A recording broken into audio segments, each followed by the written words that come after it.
आप देख रहे हैं आज की हलचल। मैं हूं आपके साथ प्रीति रघुनंदन। यूपी के सबसे बड़े दंगल में आज से प्रचार थम गया है। आखिरी चरण के लिए 8 मार्च को वोट डाले जाएंगे, लेकिन प्रचार के आखिरी दिन भी पीएम मोदी वाराणसी में ही रहे। वाराणसी दौरे के तीसरे दिन पीएम मोदी सुबह गढ़वा घाट आश्रम पहुंचे। वहां रुद्राक्ष की माला पहनाकर पीएम का स्वागत किया गया। इसके बाद प्रधानमंत्री ने आश्रम में गाय को चारा खिलाया, साथ ही वहां पूजा भी की। प्रधानमंत्री मोदी गढ़वा घाट मठ के स्वामी शरणानंद से भी मिले।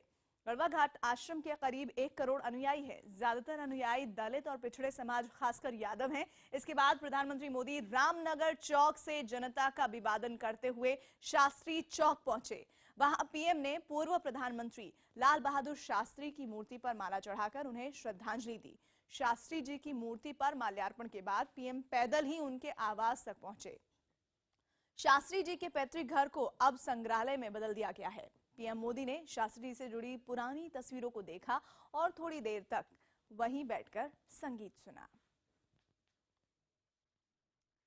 और साथ ही गढ़वा घाट आश्रम में पीएम मोदी का संबोधन भी था। इसके लिए वहां एक मंच भी तैयार किया गया था। पीएम के मंच पर मौजूद रहने के दौरान कुछ और लोग संबोधन कर रहे थे, लेकिन तभी माइक से आवाज आनी बंद हो गई। दरअसल वहां लगे साउंड सिस्टम में कुछ तकनीकी खामी थी, जिसकी वजह से माइक बंद हो गया। आनन फानन में वहां कर्मचारियों ने साउंड सिस्टम को सही करने की कोशिश की, लेकिन वो ठीक नहीं हुआ।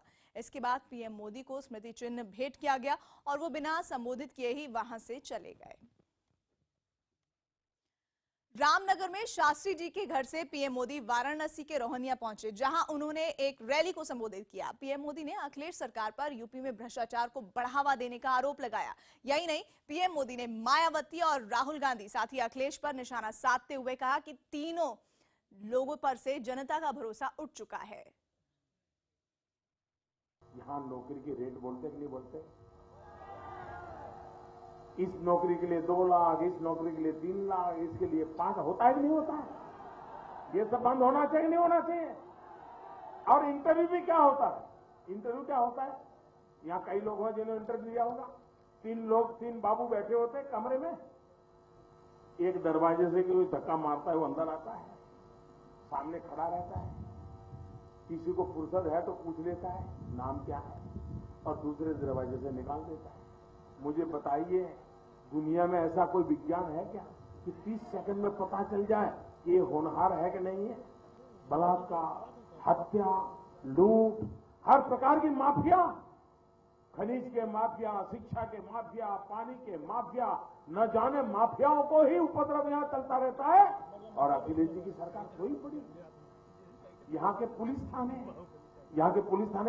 है क्या? इन्होंने पुलिस थाने को समाजवादी पार्टी का कार्यालय बना दिया। पीएम मोदी ने लगातार 3 दिन वाराणसी में रोड शो किया। पीएम के रोड शो पर सीएम अखिलेश और कांग्रेस उपाध्यक्ष राहुल गांधी ने निशाना साधा। अखिलेश ने चुटकी लेते हुए कहा कि अगर वो ऐसे ही रोड शो करते रहेंगे तो विदेश जाना छोड़ देंगे। बनारस में हमने रोड शो किया, तब से मोदी जी वहां पे फायर करने की कोशिश कर रहे हैं। 3 बार फायर करने की कोशिश की, 3 बार मिसफायर हुआ। सावधान रहना बीजेपी से, इन पे कोई मुद्दा नहीं है। और वाराणसी में एक रोड शो के बाद दूसरा रोड शो कर रहे हैं प्रधानमंत्री जी, और लग रहा है कि प्रधानमंत्री जी शो ही करते रहेंगे, विदेश जाना छोड़ देंगे। अब क्या यूपी में एक बार फिर मोदी लहर का असर दिखेगा? क्या नोटबंदी यूपी में बीजेपी के लिए होगी वोटबंदी? 6 दौर के चुनाव के बाद बीजेपी खुद को कहां देख रही है? इन तमाम सवालों पर खुद बीजेपी अध्यक्ष अमित शाह ने न्यूज 18 इंडिया से एक्सक्लूसिव बातचीत की है। नमस्कार, मैं हूं अमीश देवगन और आप देख रहे हैं नेटवर्क 18। और इस समय मैं आज बनारस में मौजूद हूं और मेरे साथ बातचीत करने के लिए मौजूद हैं बीजेपी के रणनीतिकार, बीजेपी के चाणक्य कहे जाने वाले अमित शाह, यानी बीजेपी प्रेसिडेंट। अमित भाई, आपका स्वागत है बहुत बहुत नेटवर्क 18 में। मेरा पहला सवाल, 2014 में आपने यूपी में बीजेपी का परचम लहराया था और उसी की बदौलत बीजेपी की सरकार बनी। क्या आपको लगता है वही आप रिपीट 2017 में कर पाएंगे? देखिए, जहाँ तक 2014 का सवाल है, भारतीय जनता पार्टी के करोड़ों कार्यकर्ताओं की मेहनत से ये सफलता मिली है और हमारे प्रधानमंत्री पद के उस वक्त के प्रत्याशी और आज के प्रधानमंत्री श्री नरेंद्र मोदी जी की जो लोकप्रियता थी, ये दोनों के कारण वो सफलता मिली थी। दूसरी बात, आपने पूछा कि इस बार दोहरा पाएंगे। इस बार हम सुनिश्चित रूप से इससे अच्छा करेंगे। क्या आपको लगता है, क्योंकि आखिरी दौर का चुनाव पहुंच चुका है, ये लगभग 6 चरण पूरे हो चुके हैं, क्योंकि लास्ट टाइम आपने इतनी बड़ी जीत दिलवाई थी, क्या आपको लगता है इस बारी अमित शाह की अपनी प्रतिष्ठा दांव पर है? अब प्रतिष्ठा दांव पर है नहीं है वो निर्णय जनता को करने दीजिए, मगर ये चुनाव हम निश्चित रूप से जीतेंगे। आप अपने आप को कहां खड़ा हुआ महसूस करते हैं इस समय 6 चरणों बाद? मैं मानता हूं कि सरकार बनाने की प्रक्रिया 5वां चरण शुरू होने से पहले समाप्त हो चुकी है। 6ठे और 7वां चरण हमें 2/3 के पार ले जाएगा। इस बारी बीजेपी का उत्तर प्रदेश में चुनाव का एजेंडा क्या है? क्योंकि बार बार विकास की बात आती है, लेकिन चुनाव प्रचार में आप पर आरोप लगता है, आपकी पार्टी पर आरोप लगता है कि आप दुर्विकरण करना चाहते हैं। जैसे मायावती कहती हैं, अखिलेश यादव कहते हैं, योगी आदित्यनाथ का बयान, साक्षी क्या? महाराज का बयान।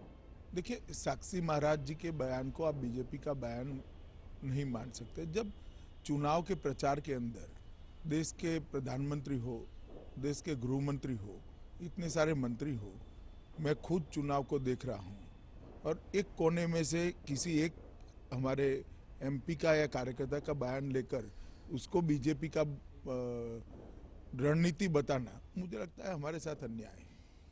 क्योंकि विपक्ष का बार बार आरोप रहता है, समाजवादी पार्टी का आरोप रहता है, बीएसपी का आरोप रहता है कि बीजेपी इस चुनाव को हिंदू मुसलमान करना चाहती है। मगर आधार क्या है इसका, आपको पूछना चाहिए उन लोगों को। चलिए मैं आगे बढ़ता हूं और बात करता हूं 5वें चरण के बाद जो बुरके वाला बयान आया है, क्या आपको लगता है वो सही था? नहीं, बयान पर प्रतिक्रिया क्या है मैं इसकी मीमांसा में जाना नहीं चाहता, मगर हमारा जो पत्र जिसको लेकर विवाद किया है, इसमें हमने इतना कहा है कि मुस्लिम महिलाएं पर्दा रखती हैं, इनके पर्दे की मर्यादा बनी रहे, इसलिए सुरक्षा कर्मियों में महिला सुरक्षा कर्मियों की तैनाती करिए। इसमें क्या बुरा है? हमने उनकी मर्यादा का सम्मान करने की बात करी है। अमीश देवगन जाएंगे तो कार्ड मांगेंगे या नहीं मांगेंगे? जी। तो मुस्लिम महिलाएं पर्दा करती, तो हमने कहा महिला कर्मचारी रखिए, इसमें बुराई क्या है भाई?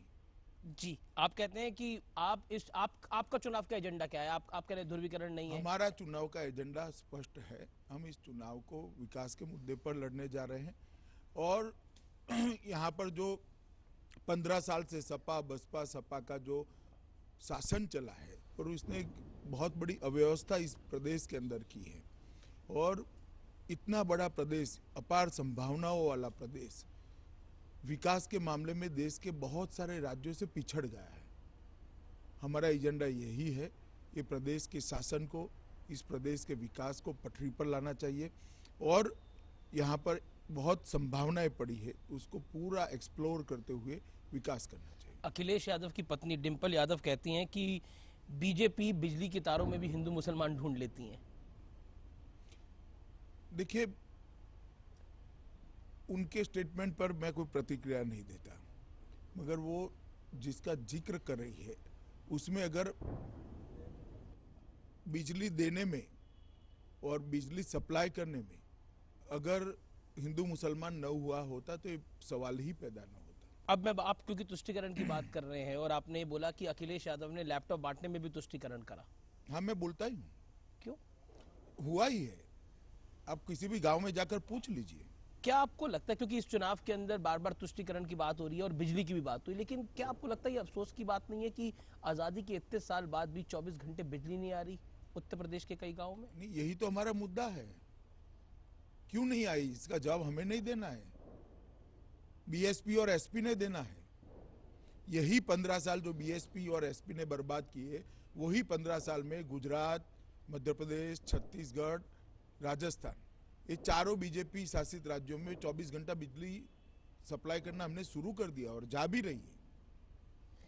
अब मैं आता हूं, क्योंकि प्रधानमंत्री के लगातार रोड शो हुए, क्या आपको लगता है कि विपक्ष का हमला है, सपा का हमला है, बसपा का हमला है कि प्रधानमंत्री को कैंप करके बैठना पड़ रहा है बनारस के अंदर? देखिए, रोड शो की भीड़ देखकर कोई मूर्ख ही ऐसा कह सकता है कि कैंप करने की जरूरत है। कोई सांसद अपनी कॉन्स्टिट्यूएंसी में जब चुनाव तो यूपी का दंगल अब अपने आखिरी चरण में पहुंच चुका है। आखिरी चरण में 7 जिलों की 40 सीटों पर 8 मार्च को वोट डाले जाएंगे। इन 40 सीटों पर 2012 विधानसभा चुनाव की स्थिति आइए आपको दिखाते हैं। 2012 में समाजवादी पार्टी को 23 सीटों पर जीत मिली थी, जबकि बीएसपी के खाते में 5 सीट आई थी। वहीं बीजेपी का जिक्र करें तो वहां 4 और कांग्रेस को 3 सीट ही मिली थी, 5 सीट अन्य के खाते में गई थी। और इसी के साथ ही सबसे बड़े दंगल में आगे बढ़ते हैं। प्रचार के आखिरी दिन बहुजन समाज पार्टी की अध्यक्ष मायावती ने कहा कि बीजेपी का यूपी जीतने का सपना टूट चुका है। मायावती ने कहा कि वाराणसी में मोदी के मंत्री घर घर घूम घूम कर वोट मांगते रहे, लेकिन बीएसपी ने उनका सपना तोड़ दिया है। सन 2019 के लोकसभा आम चुनाव से जोड़कर बीजेपी चल रही थी और इनका सपना क्या था कि उत्तर प्रदेश में पूर्ण बहुमत की बीजेपी सरकार बनाएगी, लेकिन बीएसपी की वजह से इनका ये सपना यही ब्रेक हो गया, टूट गया बुरी तरीके से। और इनकी उम्मीदें सन 2019 में जो लोकसभा का आम चुनाव होने वाला है उसमें भी टूट चुकी है। प्रधानमंत्री खुद भी और इनके मंत्रिमंडल के लगभग सभी लंबी चौड़ी टीम भी, जहां खासकर वाराणसी में अपना पूरा डेरा डाले हुए हैं। और ये जो इनकी टीम है घर घर में जा रही है, लोग घर में अपना आराम कर रहे हैं तो बाहर से दरवाजा खटखटाते हैं, अंदर से निकल के आते भाई कौन है, ये बताते मैं केंद्र की सरकार का फलाना मंत्री हूँ, हम आपसे मोदी जी के लिए वोट मांगने के लिए आए हैं। तो मायावती तो मानकर बैठ गई हैं कि जीत हो चुकी है उनकी। इधर आखिरी चरण की 40 सीटों के लिए अलग अलग पार्टियों के 132 करोड़पति उम्मीदवार मैदान में हैं। करोड़पतियों को टिकट देने में बहुजन समाज पार्टी सबसे आगे है। बीएसपी के 40 में से 32 करोड़पति प्रत्याशी है, जबकि बीजेपी के 31 में से 21 करोड़पति प्रत्याशी है। एसपी के 31 में से 21 करोड़पति उम्मीदवार है और कांग्रेस में से 9 की अगर हम बात करें तो 7 करोड़पति उम्मीदवार हैं। आखिरी चरण में आपराधिक मामले वाले प्रत्याशियों की भी लंबी फहरिस्त है। सभी पार्टियों ने दागी लोगों को टिकट दिया है। बीएसपी के 40 से 17 जो उम्मीदवार हैं उन पर आपराधिक मामले दर्ज हैं और समाजवादी पार्टी के 31 में से 19 उम्मीदवारों पर आपराधिक मामले दर्ज हैं। बीजेपी के 31 में से 13 प्रत्याशी आपराधिक मामले से जुड़े हुए हैं। कांग्रेस के 9 में से 5 उम्मीदवारों पर आपराधिक मामले दर्ज हैं। वहीं राष्ट्रीय लोकदल के 21 में से 4 उम्मीदवारों पर आपराधिक मामले दर्ज हैं। और इधर सबसे बड़े दंगल में यूपी पुलिस समाजवादी पार्टी के बड़े नेता गायत्री प्रजापति को खोजने में लगी है। एयरपोर्ट पर नोटिस, राज्य में लुकआउट नोटिस, ठिकानों पर छापे, लेकिन गायत्री अब तक गायब। सुप्रीम कोर्ट ने भी आज गायत्री प्रजापति को राहत देने से इनकार कर दिया है। इस मामले में पुलिस अब कुर्की की कार्रवाई भी कर सकती है। अच्छा काम करते हैं तो लोग गायत्री मंत्र बोलते हैं, लेकिन सपा कांग्रेस का गठबंधन ऐसा है कि वो गायत्री प्रजापति मंत्र बोलते हैं।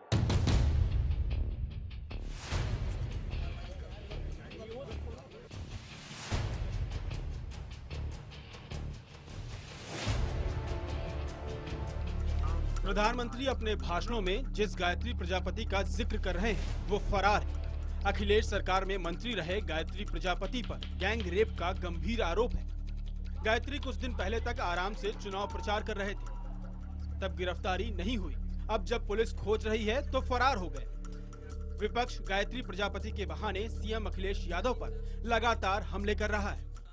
वो उत्तर प्रदेश की सरकार के मुखिया और उनके जो साथी, दो हंसों के जोड़े के दूसरे साथी हैं राहुल गांधी जी, वो नहीं कुछ बोल रहे हैं। ये अपने आप में अब आप सोच सकते हैं कि जब ये सरकार की विदाई के बैंड बाजा बजने की स्थिति में ये हाल है, तो जब सरकार में रहे होंगे तो तब क्या हाल उत्तर प्रदेश का रहा होगा। उनकी गिरफ्तारी होनी चाहिए। मुझे ऐसा लग रहा है कि गायत्री प्रजापति को जानबूझ करके बचाने की कोशिश हो रही है। ये अखिलेश सरकार की नौटंकी है। जो व्यक्ति मुकदमा दर्ज होने के बाद और मुख्यमंत्री के इर्द गिर्द घूमता रहा हो, उस व्यक्ति के खिलाफ अब वारंट जारी करके वो क्या बताना चाहते हैं? यूपी के राज्यपाल राम नाईक ने भी इस मसले पर सीएम अखिलेश यादव को चिट्ठी लिखकर गायत्री प्रजापति के कैबिनेट में बने रहने पर सरकार का रुख साफ करने को कहा है। राज्यपाल ने लिखा है कि उच्चतम न्यायालय ने कैबिनेट मंत्री गायत्री प्रसाद प्रजापति पर एक महिला और उसकी नाबालिग पुत्री के साथ अपने साथियों समेत सामूहिक दुष्कर्म के आरोप को संज्ञान में लेते हुए गैर जमानती वारंट जारी किया है। इस प्रकार के मंत्री के कैबिनेट में बने रहने और उनके खिलाफ कोई कार्रवाई नहीं किए जाने से लोकतांत्रिक शुचिता, संवैधानिक मर्यादा और संवैधानिक नैतिकता का गंभीर प्रश्न उत्पन्न होता है। गायत्री पर इससे पहले खनन में भ्रष्टाचार के गंभीर आरोप लगे थे, तब अखिलेश ने उन्हें कैबिनेट से बाहर निकाल दिया था।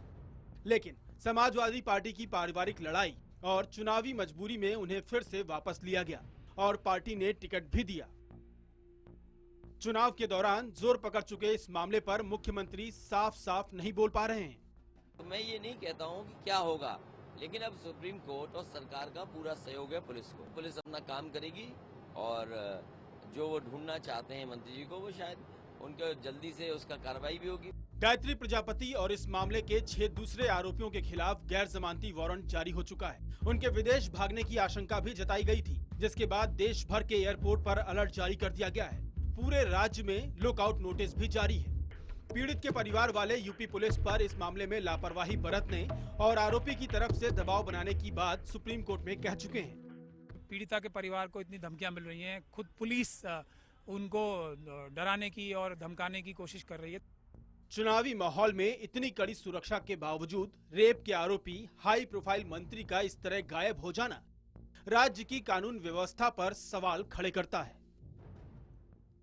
और आज की हलचल में बस इतना ही।